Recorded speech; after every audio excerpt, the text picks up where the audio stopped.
नमस्कार, आप live series देख रहे हैं। मैं हूं आपके साथ मिस्टर नमित। देखिए, बिहार विधानसभा का चुनाव संपन्न हो चुका है। परिणाम आप सबने देख ही लिया है। लेकिन आज भी जब चुनाव परिणाम के इतने दिन बीत चुके हैं और कल यानी 20 नवंबर को नए सरकार का गठन होना है और कल पटना के गांधी मैदान से नीतीश कुमार शपथ ग्रहण समारोह में शामिल होने वाले हैं और वहीं से मुख्यमंत्री पद की शपथ लेने वाले हैं। ऐसे में आज भी कई ऐसे क्लिप्स, कई ऐसे स्टेटमेंट वायरल हो रहे हैं जो कहीं ना कहीं चुनाव आयोग को सवाल के घेरे में खड़ा कर रहा है। एक बार फिर से चुनाव आयोग ने इन सभी तमाम अपने ऊपर लगे आरोपों का जवाब दिया है।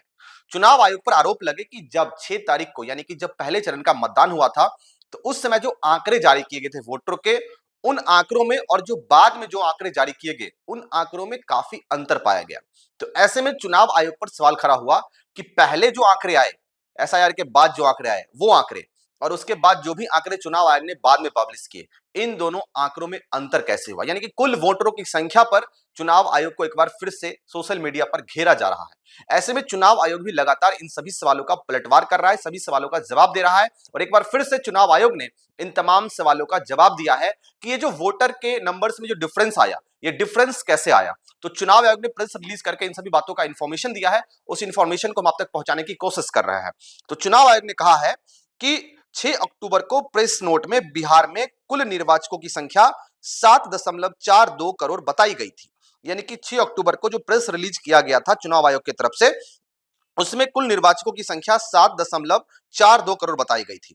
जबकि मतदान के उपरांत यानी कि जब मतदान हुआ था पहले चरण का, उसके उपरांत भारत निर्वाचन आयोग द्वारा जो जारी प्रेस रिलीज किया गया 7.45 करोड़ दर्शाई गई है।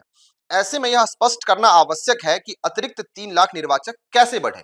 यानी कि चुनाव आयोग को इसी सवालों से घेरा गया था कि 6 अक्टूबर को जो प्रेस रिलीज हुआ उसमें टोटल मतदाता जो थे वो 7.42 करोड़ थे और बाद में निर्वाचन के बाद जब चुनाव आयोग ने प्रेस रिलीज किया उसमें जो मतदाताओं की संख्या थी वो 7.45 करोड़ थी। यानी कि 3 लाख वोटरों का डिफरेंस कहीं ना कहीं दिख रहा था और ये छोटी सी जो खामियां थी, चुनाव आयोग ने इस पर स्पष्टीकरण दिया है। इस पर लोगों ने चुनाव आयोग को घेर लिया और लगातार सोशल मीडिया पर बयानबाजी शुरू हो गई, लगातार लोग तमाम क्लिप्स वायरल करने लग गए और चुनाव आयोग को घेरने लगे।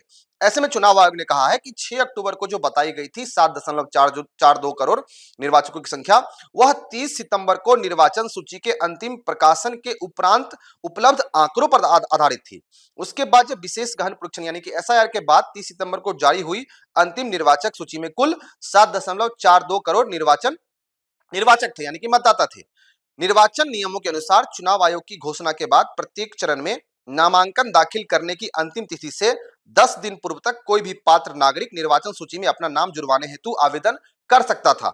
अतः 1 अक्टूबर से लेकर दोनों चरणों में नामांकन की तिथि से 10 दिन पूर्व तक प्राप्त सभी वैध आवेदनों की जांच कर पात्र निर्वाचकों के नाम नियमानुसार सूची में जोड़े गए ताकि कोई भी योग्य उम्मीदवार या योग्य मतदाता मतदान से वंचित ना रहे।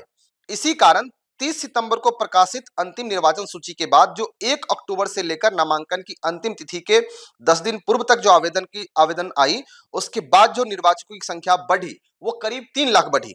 ऐसे में जो निर्वाचन आयोग ने जो बाद में जो रिलीज किया, चुनाव आयोग ने जो बाद में प्रेस रिलीज करके जो बताया कि निर्वाचकों की संख्या 7 दशमलव ये 7.45 करोड़ तक पहुंची, वो उस नए निर्वाचकों यानी कि नए मतदाताओं के जुड़ने के बाद की है। तो ऐसे में चुनाव आयोग ने साफ-साफ कहा है कि एसआईआर के बाद जब पहले लिस्ट आई थी, उस लिस्ट को चुनाव आयोग ने पहले रिलीज कर दिया था। तो उसमें मतदाताओं की संख्या 3 लाख कम थी, लेकिन उसके बाद जब अक्टूबर 1 अक्टूबर से लेके और नामांकन जब तक हुआ, उस बीच जो भी नए नाम आए, उन नामों को जोड़ा गया, तो वो डेटा बाद में आई। तो ऐसे में 3 लाख मतदाता बढ़े।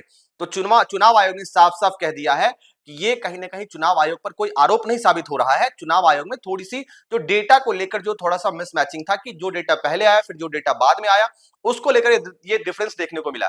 ऐसे में चुनाव आयोग ने अपनी पूरी स्पष्टीकरण दे दी है इन तमाम मामलों को लेकर। लेकिन अब देखना होगा क्योंकि चुनाव आयोग को लगातार चुनाव के बाद घेरा जाता है, कई बार ईवीएम को लेकर, कई बार वीवीपैट को लेकर, तो कई बार मतदाताओं के नामों को लेकर, कई बार फर्जी मतदाताओं को लेकर। लेकिन चुनाव आयोग भी लगातार तत्पर है, चुनाव आयोग भी लगातार एक्टिव है और तमाम जानकारी चुनाव आयोग दे रहा है और बता रहा है कि ये डिफरेंस जो दिखा ये कैसे दिखा। हालांकि अब देखना होगा आगे क्या कुछ होता है। तब तक हमारी ऐसी तमाम खबरों के लिए देखते रहिए लाइव स्टडी। आपका बहुत धन्यवाद इस वीडियो को देखने के लिए।